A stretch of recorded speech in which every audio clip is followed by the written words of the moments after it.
지난주에 보니까 우리 추가 많이 놀래고 약간 무서워하고 그러던데 집에 가서 악몽 안 꿨어요? 제가 저번에 보니까 느껴지는 게 되게 많더라고요. 네. 표창은 선생님께서 이제 가해자를 잡는 게 경찰들이 해야 되는 것뿐만이 아니라 내 옆에 약자들이 혹시 당하고 있진 않은지 그쵸. 같이 살펴봐야 하고 우리 모두가 함께 네, 잡아야죠. 모두가 네. 함께 해야 한다는 걸 좀 알게 된 것 같아요. 이 추 씨처럼 앞으로 우리 사회 주역이들 20대 젊은 친구들이 이런 사건에 관심을 가져주고 피해자를 외롭게 놔두지 않고 함께 해주고 함께 화내는 공분을 해준다는 거 정말 큰 의미가 있는 거거든요. 네, 저도 뉴스를 볼 때 사건, 사고 뉴스를 더 찾아보게 되더라고요. 또 우리 프로에서 좀 다뤄줬으면 하는, 한번 짚어줬으면 하는 사건은 없나 또 눈여겨보게 되고. 최근에 어떤 사건 눈여겨보셨나요? 몇 가지가 있는데 제가 나중에 긴밀히 따로 의논 드리겠습니다. 지금 다룰 사건부터 먼저 알아봐야 네. 되죠. 오늘 우리가 이제 또 잊지 말고 찾아봐야 되는 사건은 과연 또 무엇인가요? 네, 이 사건이 일어난 날이 2020년 6월 25일. 불과 얼마 전이네요. 네, 얼마 전에, 1년 전에 한 아파트에서 굉장히 수상한 사건이 일어납니다. 네.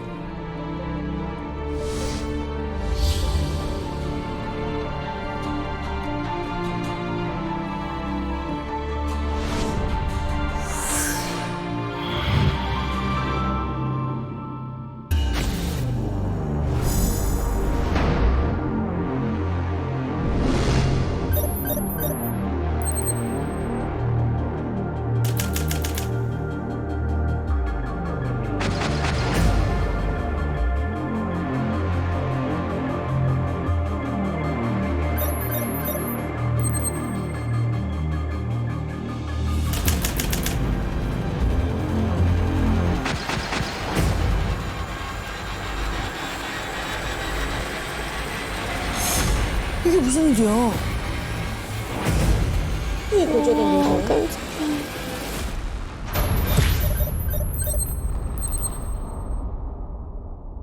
지인이라는 분한테 신고가 이렇게 들어왔었고요. 갑자기 연락이 안 된다고 그렇게 이제 긴급하게 전화가 왔었고요. 도착을 해서 확인해 보니까 그래서 이제 풍기는 냄새가 좀 이렇게 많이 나가지고 의심스러워서 바로 진입을 해서 환자 상태 보려고 이제 봤는데 이불을 좀 뒤집어 쓴 상태에서 좀 많이 심하게 부패돼 있었었고요. 시관상으로도 많이 청색이 많이 보이는 상태였었고요.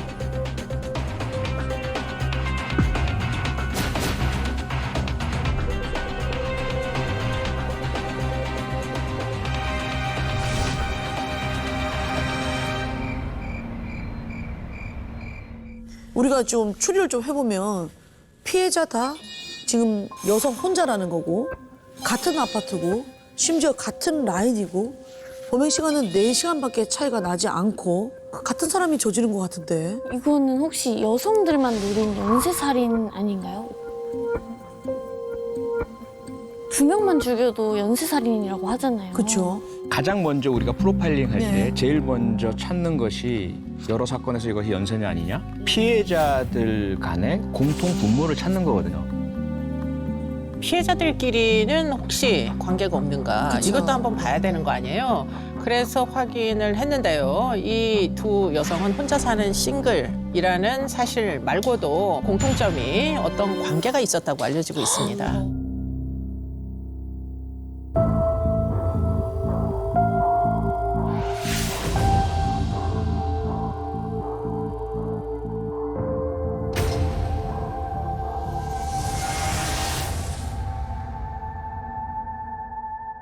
원래 제가 조금 사건 전문 쪽으로 해서 이제 취재를 많이 했는데 이게 조금 그냥 단순한 그런 사건이 아닌 것 같다. 처음에 동생을 살해하고 나서 또 언니를 살해하게 됐다.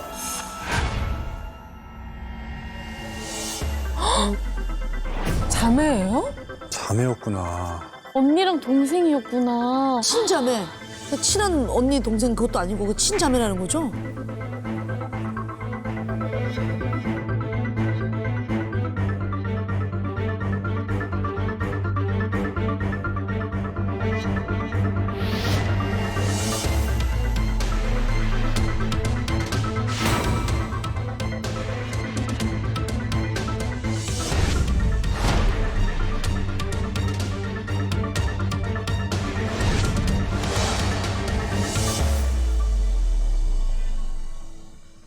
6일이 지나도록 주변 사람이 아무도 몰랐다는 거잖아요. 자매가 동시에 살해가 됐는데도. 왜 6일이나 걸렸던 거죠? 범인이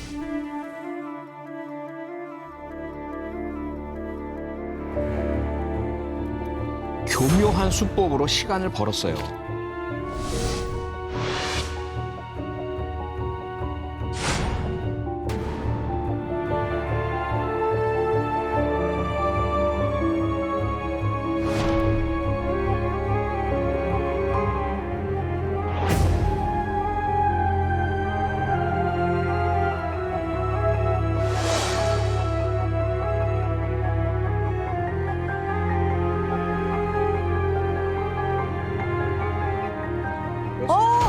핸드폰 들고 있었구나. 그래서 시간을 벌었구나.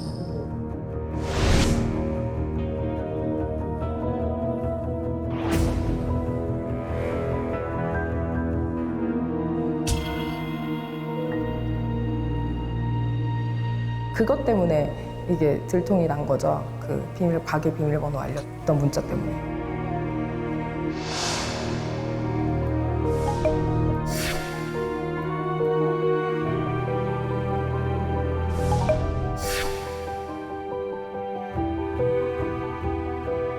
일하시는 분 말은 그렇게 문자를 보낼 수 있으면 서로 문자를 하면 되지 않느냐, 서로 알려주면 되는데 이건 뭔가 이상하다라고.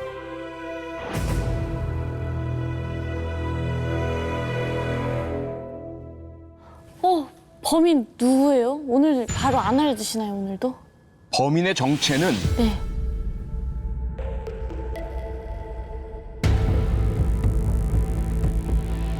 낯선 강도 살인범이 아니었습니다. 범인은 여동생의 남자친구였어요. 여동생, 언니가 아니라 여동생의? 남자친구요? 아니, 남자친구가 어떻게 그럴 수 있죠?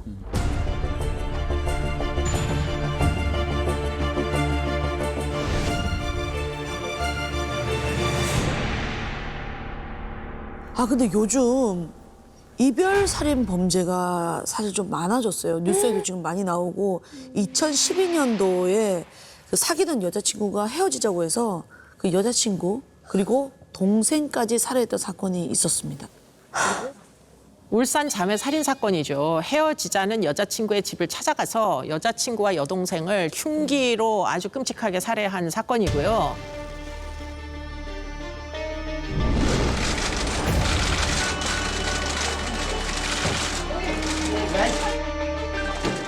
왜 살해했습니까? 우발적으로 했어?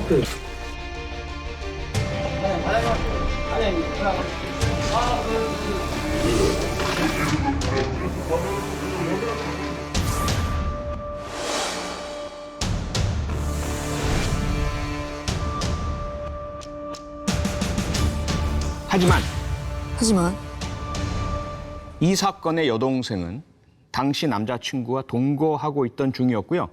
결혼까지도 생각하고 있었다고 합니다. 헤어지려고 한 게 아니네요, 그러면? 이별 살인은 아니라는 건데 여동생은 죽이고 또 게다가 또 언니까지 추가로 살해를 했는데 그러니까요. 네. 왜 그런 거예요?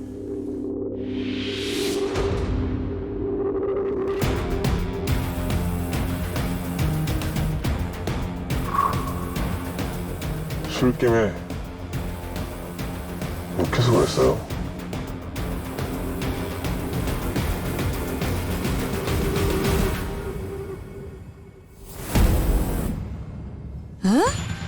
술김에요? 술김에 사람을 죽였다는 거예요? 술김에? 내가 살해한 거 인정한다. 그런데 술김에 욱해서 우발적으로 벌인 일이다. 이렇게 주장을 하고 있어요. 우발적인 사고다. 이게 고의적인 살인이 아니다. 라는 것이 인정이 된다면 사건의 이 정황에 따라서 권고 형량, 양형이라고 하죠. 네. 이게 절반, 최대 절반까지 줄어들게 됩니다. 이것도 알았구나. 그래서 대부분의 살인범들이 절대적으로 살인의 고의가 없었다. 우발적 우발적이었다. 살인이다. 이렇게 주장을 많이 하죠. 말도 안 돼. 너무했다, 진짜 이건. 네, 정말 말이 안 되는 일이 지금 벌어지게 생긴 겁니다. 저는 일단은 범죄자 말을 믿지 않습니다. 이 사건 같이 피해자는 죽고 결국 가해자만 살아남으면 이 살아남은 사람들의 진술에 의해 가지고 수사의 방향이 진행될 수밖에 없거든요. 좀 이상하지 않아요? 술김에 죽였다고 하면 뭐 물론 자매가 같이 살고 있었으면 그쵸. 내가 죽인 게 다른 한 명이 목격자가 되니까 이제 뭐 그럴 수 있다 하더라도 여자친구인 동생은 7층에서 죽이고 그걸 목격할 리가 없는 언니를 4시간 있다가 12층 가가지고 그러니까요. 또 추가로 살해를 했다는 게 당시에 순순히 자백을 해가지고 결국은 이제 무기징역을 선고받기는 했어요. 1심에서는. 네. 그런데 이제 문제는 1심의 무기징역을 지금 부당하다, 형량이 너무 과하다 이래가지고 지금 현재 항소를 하다 보니까 아니 살해를 2명을 했고 그 범행을 순순히 자백을 했는데 무기징역이 과하다고요? 검사 측도 항소를 했어요. 2사람이나 죽였는데 무기징역은 너무 형량이 적다 이런 이유인 거죠. 네, 영웅파 사건 때 사실 저도 알게 된 건데 이 무기징역이 말이 무기징역이지 20년 복역하고 나면 기회가 다시 주어질 수도 있다고 하더라고요. 그러면은 진정한 무기징역도 아닌 거잖아요. 네, 그래서 6일이 된 이후에 이제 발견이 되다 보니까 지금 사인조차 분명한 사건이 아니에요. 그렇기 때문에 지금 이 사건은 사실은 사망 당시에 굉장히 큰 의문이 남은 사건이다. 이렇게 얘기할 수밖에 없겠습니다.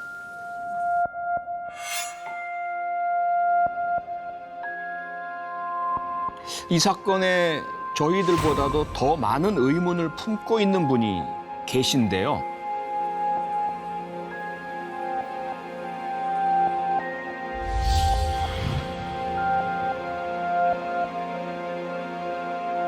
지금도 그래요. 나 지금도 애들이 안 좋은 것 같아요. 믿기지가 않으니까. 어떻게 하루아침에 둘을 그렇게 잃을 수가 있냐고.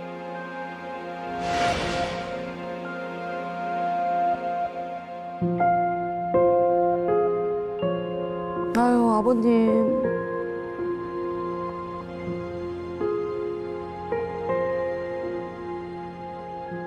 애들 엄마한테 애들 둘 다 사체를 발견됐다. 큰일 났다. 빨리 가자. 그래가지고 올라간 거예요. 병원 영안실에다 애들 갖다 놨는데 가서 확인하라더라고요. 내가 들어가서 확인하니까 애들이 막 그때서 하늘이 무너졌죠. 그때는. 큰 대형 비닐봉도 안에다 해놨더라고요. 그래서 거기서 구더기가 기어 다녀. 처참하잖아. 어떻게 죽였는가? 사실 부검을 했는데 안 나왔어요. 사인 불명이에요. 어떻게 죽었다고 알 수가 없어요. 그러니까 경찰에서 했던 말 그대로 그냥 다투다가 술 먹고 다퉜는데 잠드는 애를 갖다 뿌겠다라고 그 얘기를 들었고, 큰애는 집에 있다 죽였고. 이해가 안 되는 거지, 이제. 애들이 얼마나 억울해하겠어요. 이래 죽었는데 밝혀내지 못하고 그냥 개죽음으로 만들어 놨으니. 부모가 있는데 부모 된 도리는 다 해야 될 거 아니에요.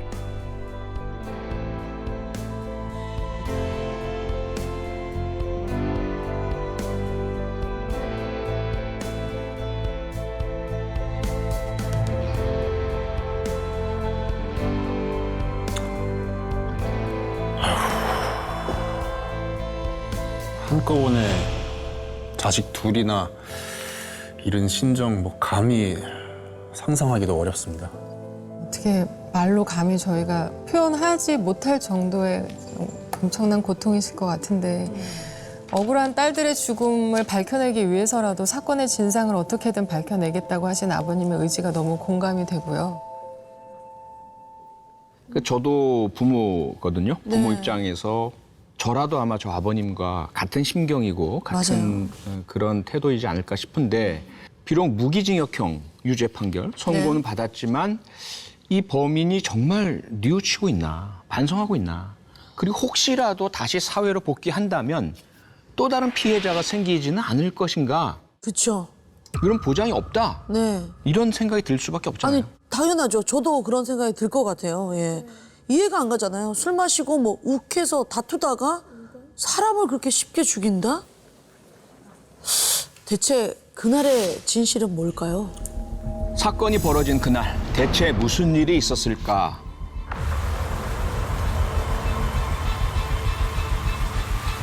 그날은 비가 추적추적 내리던 날이었습니다. 저녁 8시경에 이 피해자 동생 그리고 남자친구가 함께 술을 마시고 있었고요. 그때 동생 금주 씨가 술 주정을 부렸다고 합니다. 남자친구가 자신이 아는 동생들하고 계속 문자를 주고받고 있으니까 금주 씨가 나무랐다는 거예요.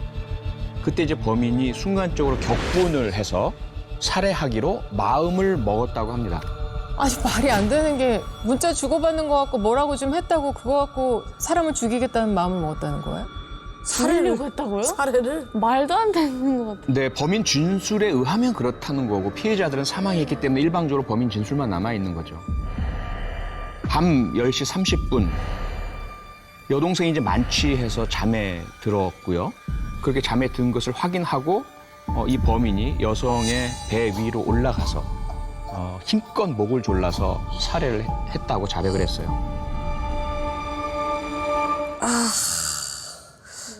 근데 지금 제가 분명히 8시부터 술을 마셨다고 했잖아요. 네. 그리고 8시쯤에 이제 문자 보내는 걸 보고 열을 받아서 욱해서 살해를 저질렀다 했는데 지금 2시간 30분이 흐른 10시 30분에 범행을 저질렀어요. 이건 욱한 게 아니지 않아요? 좀 기다렸다가 한 건데. 앞뒤가 안 맞네. 그렇죠. 앞뒤가 안 맞는데 지금 이런 진술에 따르면 저항하는 여자를 죽이는 것보다 잠든 여자를 죽이는 게 더 쉽지 않을까? 이런 생각을 해서 결국 잠든 그 순간을 택했던 게 아닌가? 이 아버지가 의문을 가지실만 하네요. 아무리 우발적이라고 본인이 진술했다고 해도 이 상황이 우발적이라고 전혀 느껴지지가 않거든요. 아, 그리고 문자 보낸 거 갖고 뭐라고 한다고 사람 죽일 마음이 들진 않잖아요. 그렇죠. 평소에 혹시 뭐 앙금 같은 게 쌓여서 평소에도 자주 싸우는 그런 관계였는지. 그런데 이 두 사람은 그렇게 오래 사귄 사이도 아니었습니다. 두 사람이 처음 만난 건 2020년 2월 한 정신병원이었고요. 알코올 의존증이 있어서 병원에 입원했던 동생 금주 씨. 그리고 공황장애로 병원에 입원하고 있었던 범인. 둘이 만나서 병원 안에서 사랑을 키워가게 됩니다. 너도 사랑해. 너무 짧은 시간에 자기를 사랑하게 된 게 무서워. 정말 유치한 말로 자기 나 사랑해? 유치하잖아. 퇴원하고 나서 동생네 집에서 동거를 시작했다고 해요. 함께 살면서 싸움이 잦아지게 되죠. 자기야, 보고 싶어. 연락 좀 받아줘. 내가 잘못했어. 미안해. 어디 있는 거야? 내가 그쪽으로 갈게. 어제 일은 내가 잘못했어요. 자기야, 사랑해. 사귄 지 123일째 되던 날 지금 이 사건이 발생했다고 합니다. 아니 만난 거는 불과 4개월밖에 안 됐는데 술 문제로 많이 다퉜었나 봐요. 그러니까 지금 주신 자료를 보니까 동생 금주 씨가 이제 알코올 의존증이 있었네요. 그러니까 진짜 술 문제로 좀 많이 다툰 건가요? 범인 진술에 따르면 사건이 일어나기 한 달 전부터 금주 씨 때문에 힘들었다 이렇게 범인은 진술하고 있어요. 온종일 집에서 술을 먹고 토하고 그러다 보니까 그 모습에 이제 자괴감을 느껴가지고 관계에 대한 불만을 품어왔다 이렇게 주장을 하고 있어요. 근데 그게 뭐 4개월 정도 쌓인 화가 순간적으로 그날 격분해서 죽이기까지 했다라는 건 좀 말이 안 되는. 이거는 범인 말인 거고. 아니 그러면 헤어지면 되잖아요. 뭐 무슨 몇십 년 만난 것도 아니고 무슨 결혼한 사이도 아니고 4개월 만났는데 헤어지면 되지. 이제 100번 양보해서 동생까지는 술 때문에 죽인 건 그렇다 쳐요. 근데 언니는 대체 왜 죽인 거죠?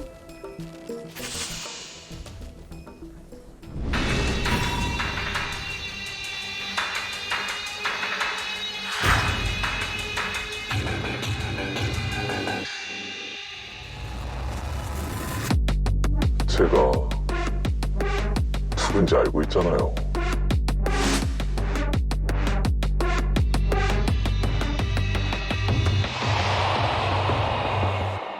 아, 그러면은 평소에 그 동생의 언니분이랑도 알고 지내던 사이였군요. 그렇죠. 이 범인 진술에 의하면 알고 지냈다고 해요. 여동생을 죽인 사실이 이 언니 때문에 들통날까 봐 두려워서.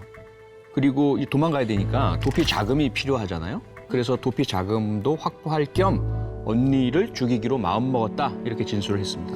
근데 나는 이게 말이 안 되는 게 언니는 따로 살고 있었어요. 근데 막 죽이는 현장에 언니가 같이 있었으면 그 현장을 목격할 거고 뭐 곧 집에 들어올 거고 뭐 이러면은 기다렸다가 언니를 뭐 이렇게 할 수도 있는데 아예 따로 생활을 한단 말이에요. 다른 곳에 살고. 근데 이거는 제 상식으로는 좀 납득이 안 되거든요. 그런 의문점들이 당연히 있는 거죠. 합리적인 의심이죠. 사건 당일 언니의 살해 과정을 보면요. 밤 12시 30분경에 이 범인인 동생의 남자친구가 CCTV를 피해서 계단으로 12층까지 올라갑니다. 그리고 나서 복도 쪽으로 난 창문을 통해서 들어가요. 거기에서 새벽 2시 10분 언니가 퇴근할 때까지 그냥 가만히 기다렸습니다. 2시 10분이면 2시간을 그 아무도 없는 집에서 몰래 숨어 있었다는 거예요? 소름 돋아요.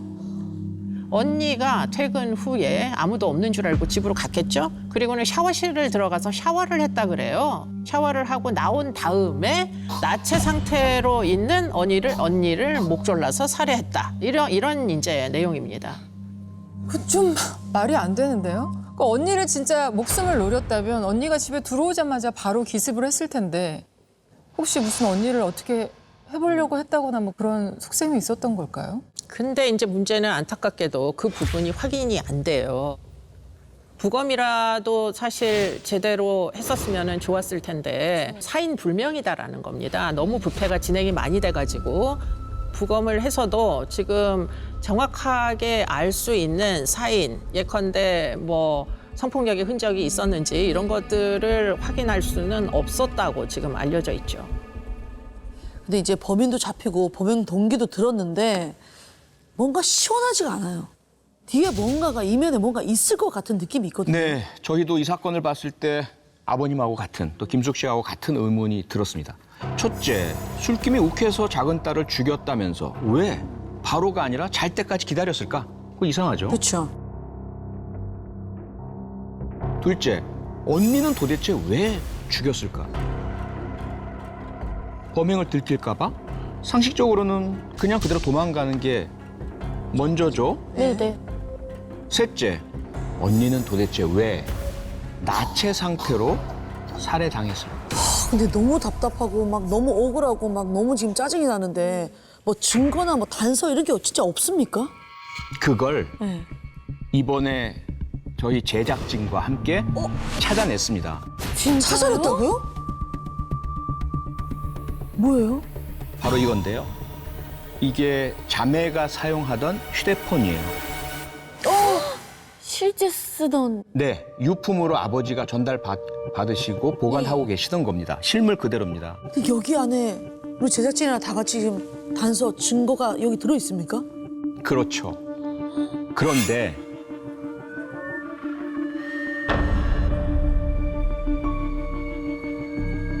이 휴대폰에는요, 범인의 이름, 범인의 전화번호, 또 범인과 작은 딸이 나눈 대화, 네. 싹 다 지워져 있었어요. 이거 진짜 냄새 난다. 수상한데요? 그래서 아버님께 제안을 드렸어요. 자매들의 휴대폰 포렌직을 해보자. 네.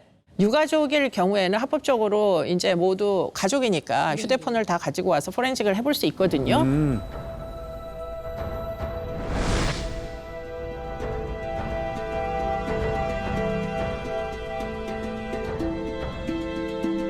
정보가 나오든 안 나오든 저는 지푸라기 잡는 심정으로 여기로 왔습니다. 꼭 좀 부탁 좀 드립니다. 네.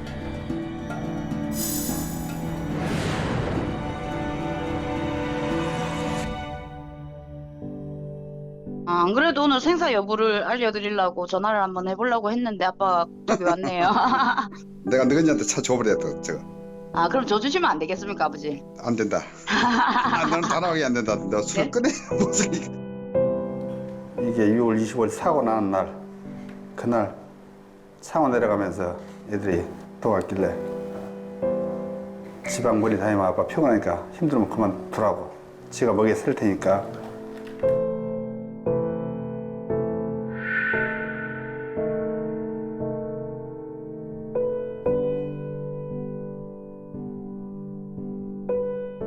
근데 사람은 누구나 힘들어, 정미야. 네가 볼 때 언니 삶이 평온해 보이지. 사람은 인간은 있잖아, 누구나. 각자의 삶이 힘든 점이 있어. 근데 그거를 얼마큼 자기가 의지대로 이겨내냐에 따라서 삶의 질이 달라지는 거야.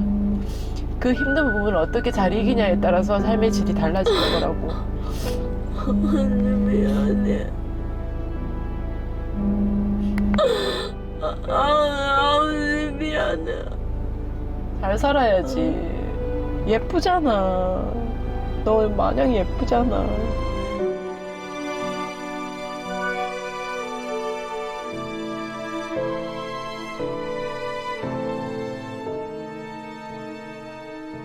자매 사이가 너무 애틋하고 좋네요. 그러니까 더 마음이 아픈데 네. 동생이 술 때문에 마음을 못 잡으니까 언니가 어떻게 해서든지 도와주려고 노력했던 그 따뜻한 마음이 너무 느껴지고요. 네. 어쨌든 술 문제가 있었어도 어떻게든 좀 열심히 살아보려고 한 사람들을 왜 그랬을까? 마음이 아픈 것 같아요. 아픈 손가락이었던 이제 작은 딸, 그리고 이제 동생까지 챙기면서 집안의 이제 기둥 역할을 했던 큰 딸. 사실 억만금을 줘도 바꾸지 않을 이런 자식들인데 아버지 마음이 얼마나 안 좋았겠어요.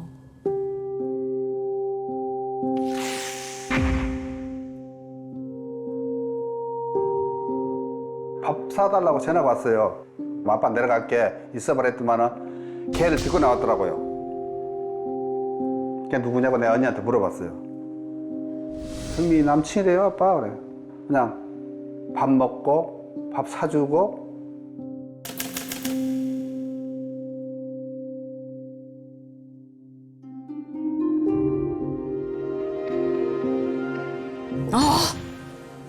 저 사진을 범인이 찍어줬어.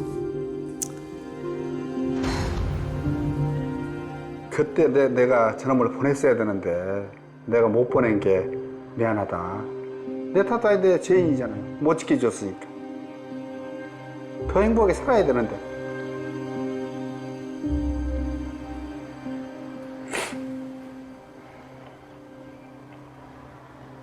근데 지금 아무도 없잖아요.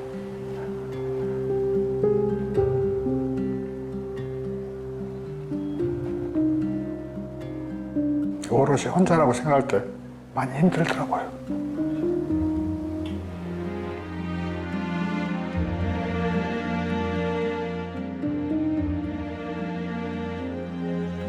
어떡해. 아버님 억장이 무너지지. 아유,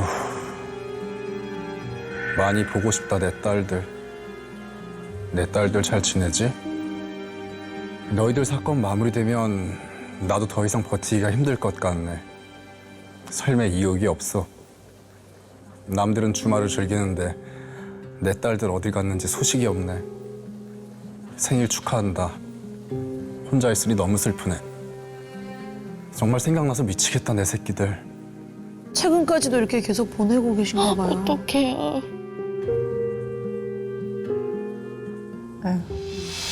그러니까 답이 없다는 걸 알면서도 저렇게. 그러니까 부모 마음이 다 똑같은 것 같아요. 내가 지켜주지 못했다라는 그 죄책감으로 고통스러워하시는 아버님 마음이 너무 이해가 되면서도 너무 안타깝고 가슴 아프고 그러네. 아버님이 지금도 큰딸 집을 정리를 못 하셨대요. 한 달에 한두 번 정도는 가서 딸들 채취를 느끼고 오신다고. 뭐 오늘도 정말 하루하루 힘겹게 버티고 계신 것 같습니다. 그러니까 아버님도 아직까지 내 마음에는 자식들이 있는 거예요. 못 보내주죠. 어떻게 억울해서 어떻게 보내줍니까? 그런데 이 휴대폰에서 아버님의 귀를 의심케 하는 단서가 포착이 됐어요. 그동안은 알 수 없었던 작은 딸에게 범인이 왜 접근했느냐.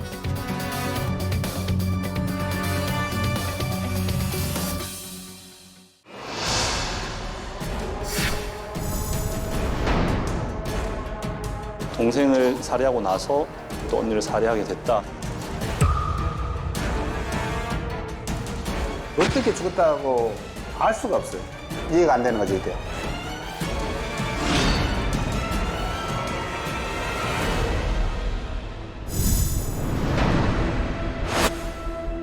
술김에 욕해서 그랬어요. 저는 수라기 잡는 심정으로 여기로 왔습니다. 이게 자매가 사용하던 휴대폰이에요.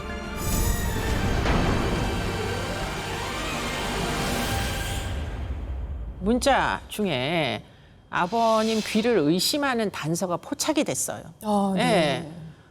그동안은 알 수가 없었던 남자친구가 고의적으로 접근을 한 의도 같은 것을 추정할 수 있는 그런 내용이 있었다고 발견을 했다고 이번 참에 한번 들어보시죠.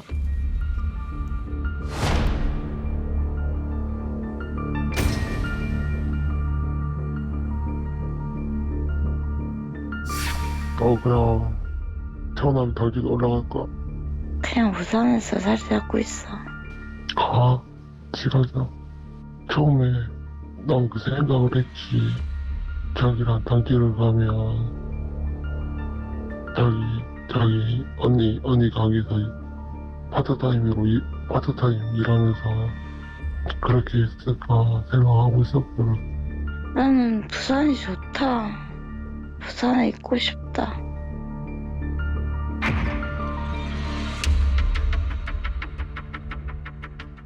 나이가 어리고 왜 작은 애가 술에 입을 대는데 뭐가 좋아서 달라붙었을까? 뭐가 좋아서? 의심점이 났잖아요, 그게.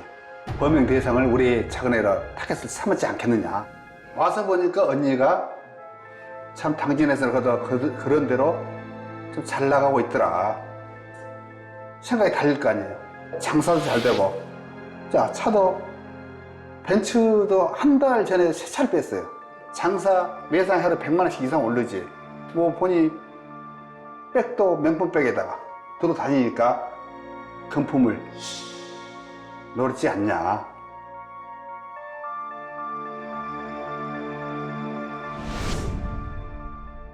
아버지가 이 범인이 애초에 작은 딸에게 접근한 것 자체가 처음부터 언니의 돈을 노린 접근이 아니었냐 강하게 의심하는 이유가 하나 더 있어요.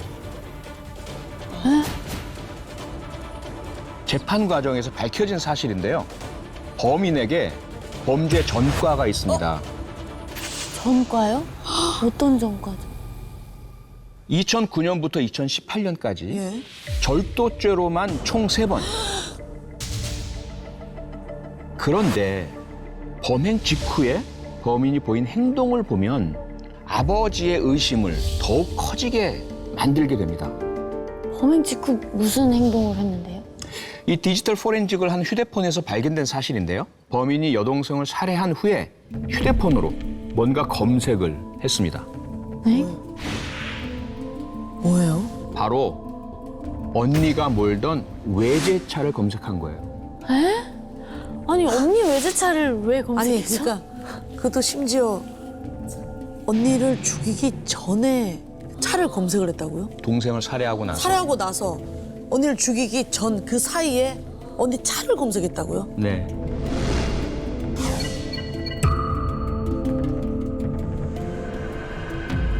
언니를 살해한 뒤에 차를 가져갈 계획을 아예 미리 했네요. 이미 세운 게 그럼요. 아닌가 이렇게 볼 수밖에 없잖아요.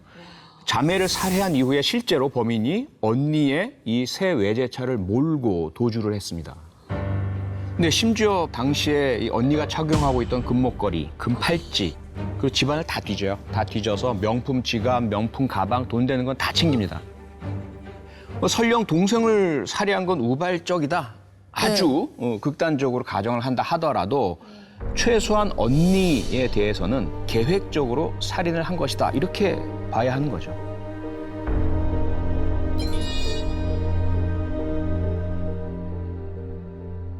그런데 범인은 언니의 휴대폰으로 또 뭔가를 검색을 했어요.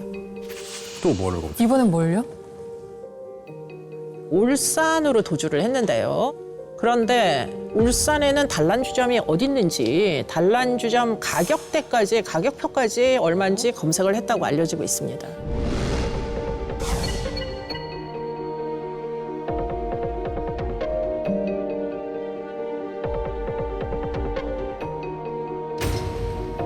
아니 사람을 죽인 그것도 둘이나 게다가 여자친구를 죽인 다음에 검색한 게 단란주죠? 뭐 가서 놀려고요? 그러니까.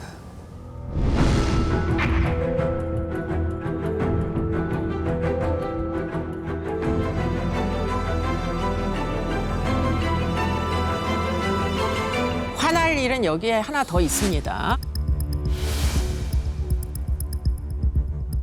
범인이 사실은 면허가 없는 사람이었어요.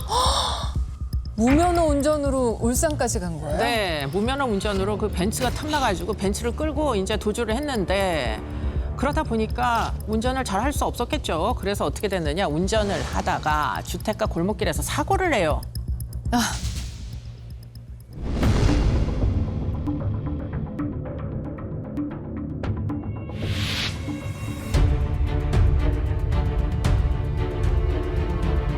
그래서 사고가 난 다음에 차량에서 나왔겠죠? 그리고는 명품 가방만 챙겨가지고 도주를 시작합니다.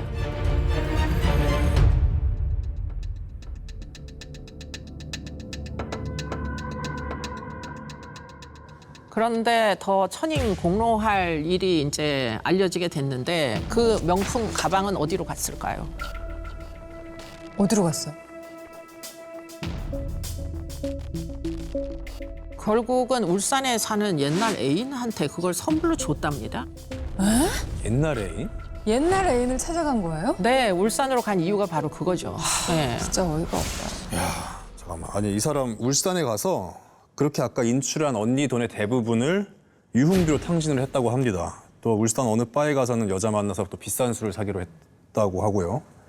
그러면은 이 정황상 진짜 돈이 목적이었나 싶은 의심이 들기도 하는데 네, 그래서 처음부터 언니의 돈이 목적이었던 게 아닐까 추정을 하는 거죠. 그 골프 클럽 활동도 했고 외제차도 몰고 있었고 이 언니의 돈을 목적으로 당진까지 왔는데 와서 보니까 이 언니가 생각보다 좀 쉽지 않은 깐깐한 사람이었던 거죠.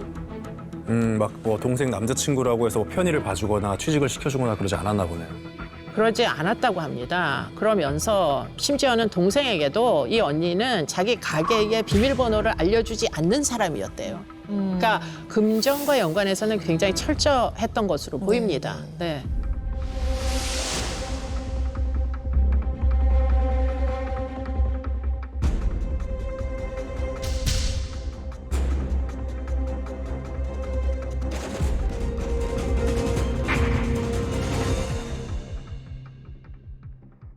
가까워지면 이제 내가 돈 때문에 요새 좀 힘들다. 근데 나 사실 정신병원 갔던 경력이 있다. 나도 약 이렇게 먹고 나도 이렇게 힘들고 이런 식으로 듣는 사람 입장에서 조금 마음이 약해지겠다. 정해진 레퍼토리 이렇게 꼭 꺼내거든요. 이제 주로 돈 빌리는 문제인 것 같아요. 주로 돈. 근데 옆에서 이렇게 보고 있으면 핸드폰 비가 뭐 100만 원 넘게 막 밀려있고 막 그래.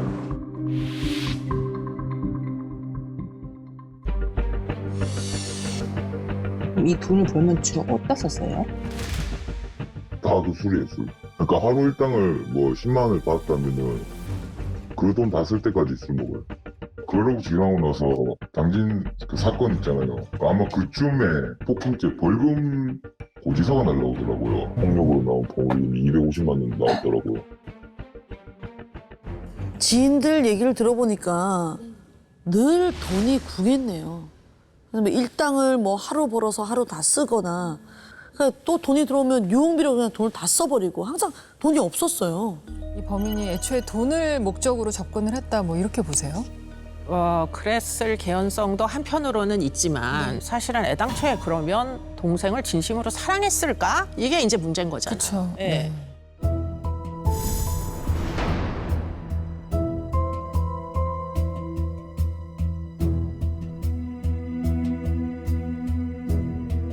사람이 널 사랑하면 그러면 얼른 들쳐업고라도 병원을 데리고 갔었어야지. 이제 왜 언니한테 전했을까? 병원 데리고 가래 너. 자기는 못 데리고 가니까 너 데리고 가래 병원. 네가 술 먹는 걸 옆에서 지켜봐 준다고 그건 진정한 사랑이 아니라고. 혹시 단서가 되지 않을까 싶은데 이 범인에게 이 여동생이 보낸 문자인데요. 늘 내가 외롭고 힘들 때 내 옆에 없네. 네가 잘 생각해봐. 넌 겉으로 보여지는 언니들을 좋아해. 나도 촉이 있어. 동생이 뭔가 눈치를 챘던 거 아닐까요? 결국은 생활력 있는 이 언니를 애당초에 목표로 삼았던 거 아니냐 이런 의심을 갖게 되는 거죠.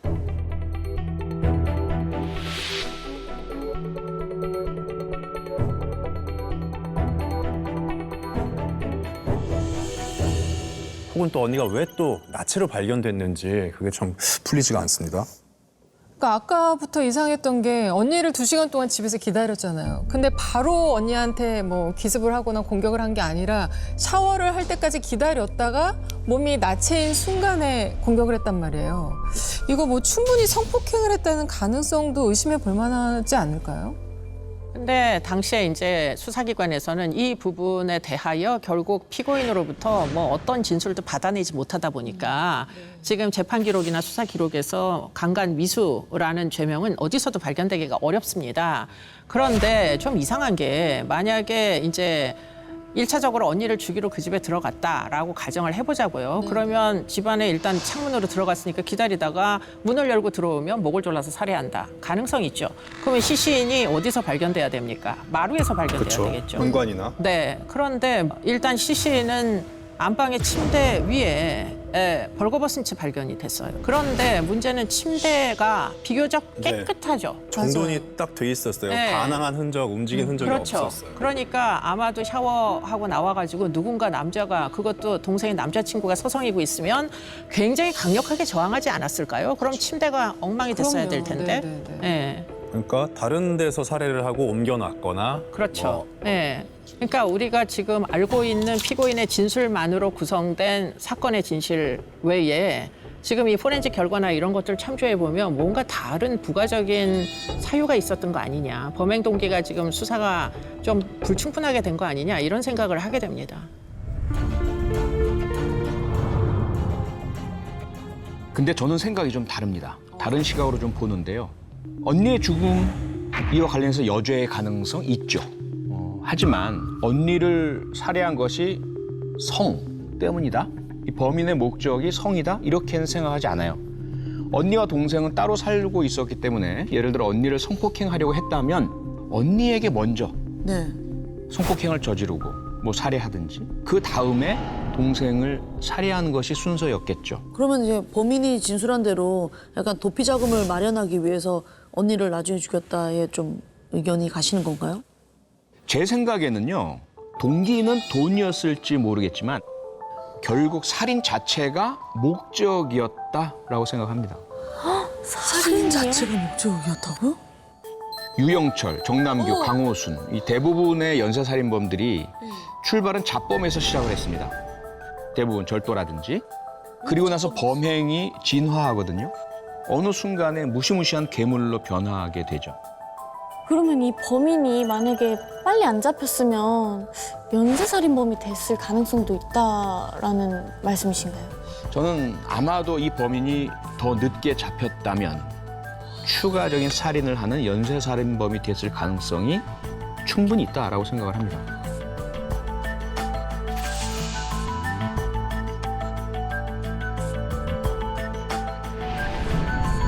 지금 이 사건은 그것보다는 사실은 연속성이 있는 지금 사건으로 보이고요. 보통 연쇄살인은 어떤 피해자를 하나 사망하게 한 다음에는 뭐 심리적으로 굉장히 그 범인들도 각성이 많이 돼 있기 때문에 냉각기 비슷한 걸 거쳐요. 지금은 이 사건은 심리적 냉각기라고 부를 수 있을 법한 이 시기가 지금 없는 사건이다. 오히려 지금 동생을 7층에서 죽이고 그리고는 12층에 있는 언니를 죽이러 간 물론 중간에 약간의 비는 시간은 있으나 언니가 퇴근을 새벽 시간대에 하니까 어쨌든 불가피하게 그런 시간에 공백이 생기는 이런 사건 아닌가. 결국은 연쇄살인이기보다 연속살인 아닌가 이런 생각을 사실 하게 되죠. 이 사건은 말씀하신 것처럼 심리적 냉각기 시간상으로 보자면 4시간에 불과합니다. 그렇죠. 너무 첫 짧죠. 살인이 냉혈한 계획적 살인으로 술에 취해서 범행하기에 편한 그런 피해자가 잠들어서 항거불능한 상태에 있는 것을 노려서 피해자를 목 졸라 살해했잖아요. 그렇기 때문에 사실 그 첫 살인에서 야기된 심리적 흥분 이건 그렇게 오래 지속되지는 않았던 것으로 추정이 듭니다. 그리고 그 이후에 다시 차분하게 심리적인 안정을 되찾은 상태에서 계획을 하기까지 그 심리적 냉각기는 주관적으로 보자면 충분했다 이렇게 볼 수도 있는 거죠. 그러면 그 4시간을 냉각기로 보시는 거예요? 네, 그렇습니다. 저는 그렇게 봅니다. 이 범죄 프로파일링에서 2개의 살인 사건이 동일한 사람에 의해서 행해졌을 때 이것이 연쇄살인이냐 아니냐 이것을 판단하기 위해서 가장 중요한 것이 연관성 분석이란 거예요. 이것을 해보면 두 살인 사이에 동일한 범행 수법이 있느냐 MO라고 하는데 네, 이걸 살펴봅니다. 이번 사건 당진 자매 살해 사건 같은 경우에 두 자매의 살해 방법, 목을 조르는 행위, 침대에 눕히는 행동, 스마트폰 탈취 네. 이 수법들이 동일해요. 그리고 시그니처 또한 같습니다. 시그니처. 둘이 처음 발견했을 때 약간 똑같은 게 있다는 거죠? 그렇습니다. 네. 그리고 피해자를 눕혀놓고 정면으로 마주보면서 목을 골랐습니다. 이것은 말이죠. 자기가 생사 여탈권을 쥐고 있다는 것. 내가 죽일 수도 있고 살릴 수도 있고 이 사람의 모든 걸 지배한다는 것. 이것을 우리가 살인쾌락이라고 하거든요. 이것을 노리고 범행을 했느냐 아니냐. 이 사건에서는 그게 보여진다는 거죠. 그래서 만약에 범인이 검거되지 않았다면 또다시 도피 자금 목적이건 혹은 뭐 순간에 자기 스트레스 해소 목적이건 어떤 이유와 명분을 들이대던 간에 이상 욕구의 충족을 위해서 추가 살인을 했을 가능성 매우 높다. 저는 그렇게 봅니다.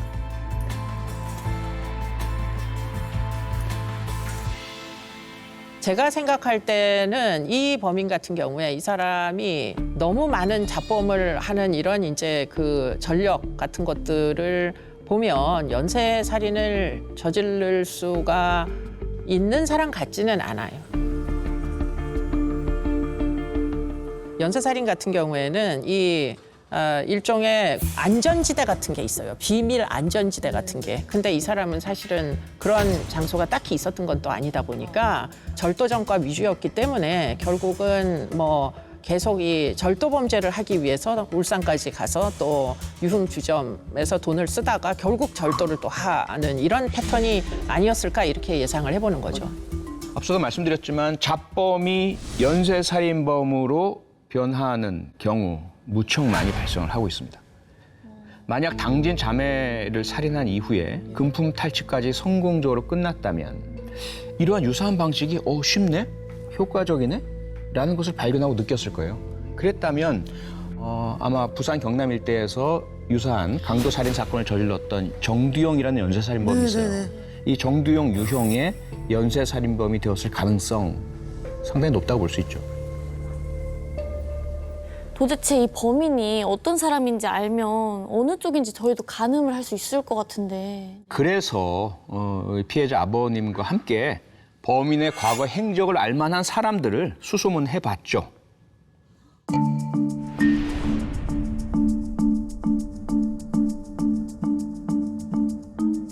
피해자 동생한테 연락이 와서 지금 기다리고 있습니다. 살인자의 동생을 말하는 건가요? 이따가 오거들라 좀 상세하게 다 한번 있는 대로 해보고 싶습니다.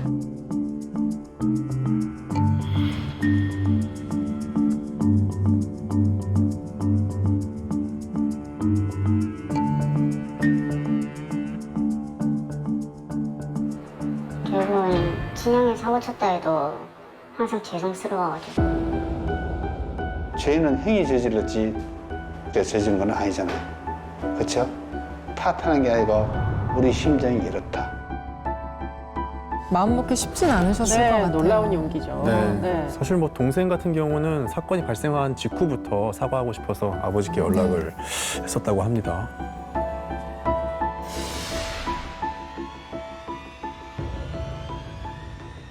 생활할 때 형하고는 어땠어요? 어릴 때 가출하고 나서 이제 수중에 돈이 없으니까 이제 차를 이제 터는 걸로 저도 알고 있거든요. 절도로 이제 안 하게끔 하려고 조금씩은 제가 그냥 빌려줬거든요.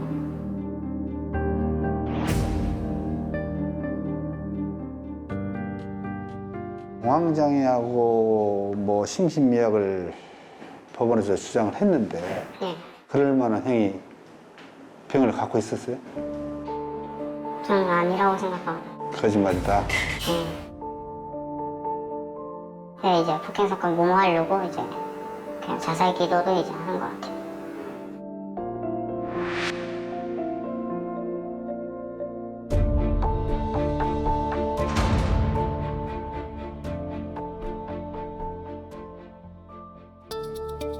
자기가 술 먹고 폭행을 해가지고 이제 면죄부 받으려고 창욱인데 119에 신고해놓고 자기가 자해를 했어요.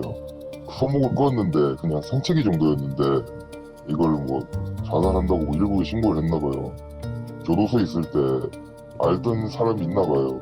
전화하는 거 들었거든요. 알코올 중독이나 뭐지 뭐 정신과 이력 이런 거 남기면은 좀 감염이 되지 않을까 뭐 그렇게 알고 있는 것 같더라고요. 야, 이거는 진짜 치밀하네요. 사실 범죄자들 사이에서는 저런 말들이 오갑니다. 뭐 조금 불편할 때 동네 작은 병원, 의원 이런 데 가서 진료받고 진단서 받아놓아라. 그렇다고 해도 법원에서 다시 정신감정을 정확하게 하거든요. 예, 그래서 그냥 그 진단서 제출한다는 것만으로는 심신미약, 심신상실 인정받기 어렵습니다. 사건이 지금도 계속 진행 중이잖아요. 네, 아무래도 계속 힘든 분은 아버님이 아닐까 싶은데 힘든 와중에도 아까 보시다시피 아버지가 굉장히 바쁘게 움직이고 계시다고 합니다. 뭐 법 공부도 하고 계시고 기자들한테 알리려고 노력도 많이 하고 계신다고 합니다. 근데 정말 이제 노력이 빛을 발했는지 아버님이 그렇게 노력해서 범인의 여죄를 찾아냈다면서요.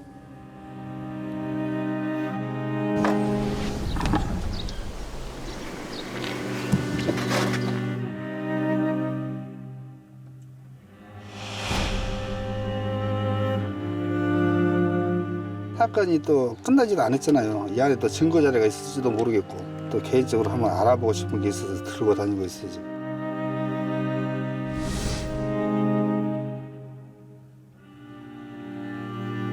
얘들 이걸로 폰으로 소액 결제를 했어요. 게임인데 그게 106만 7천원치예요.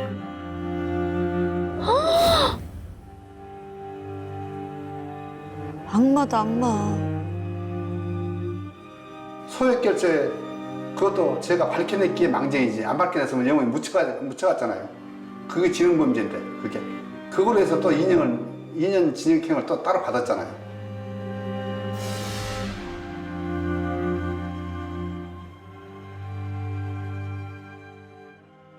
현재 사건이 아직 항소심 진행 중이라고 하잖아요. 재판 결과가 아버님이 바라시는 대로 좀 잘 마무리됐으면 좋겠네요. 너무 기분이 안 좋은데 아니, 범인이 1심 재판 때 반성문만 18번을 제출했다고 이런 게 감형에 도움이 되나요? 감형에 도움이 될 수도 있습니다. 근데 진짜 진정한 반성문이라면 저는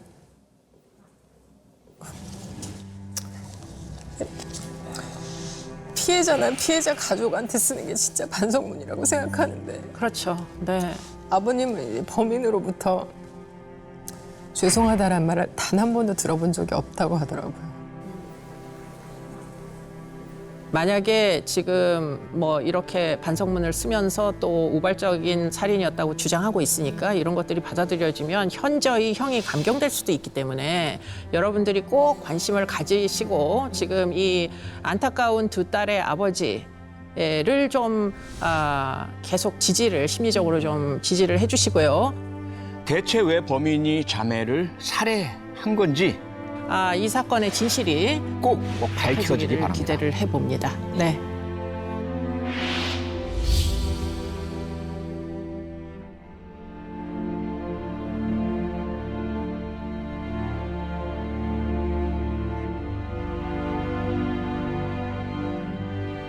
자식 가진 부모들 누구든지 다 똑같겠지만 저는 한날 한시에 둘을 잃고 나니까 세상 무너진 줄 알았는데 그래도 힘을 내서 지금 지내고 있습니다. 내 새끼들 다시 만나도 아빠가 최선을 다하고 왔다. 그 소리 들으려고 항상 힘내라 아빠 응원해주는 딸들. 못 죽게 해서 미안하고 다음에 태어나더라도 아빠 딸로 태어나주라. 아빠가 못하는 사람 더 해주고 싶다. 갈 때까지는 잘 지내고 있어라 라고 전해주고 싶네. 아빠 최선을 다하고 갈게.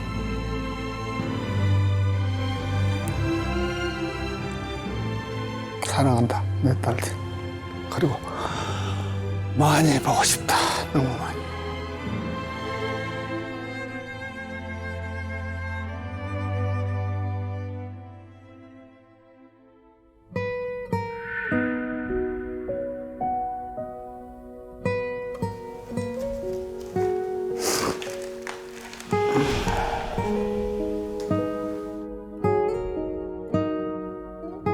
상계를 한 번씩 헌혈을 꼭꼭 해요. 그저께도 헌혈하고 하면서 그저께 들더라고. 작은 애가 피가 RH-A형이었어요. 그게 피가 좀 귀하니까 아빠 헌혈이라도 해놓고 남전이 타고 혹시라도 필요하면 쓸 수 있게끔.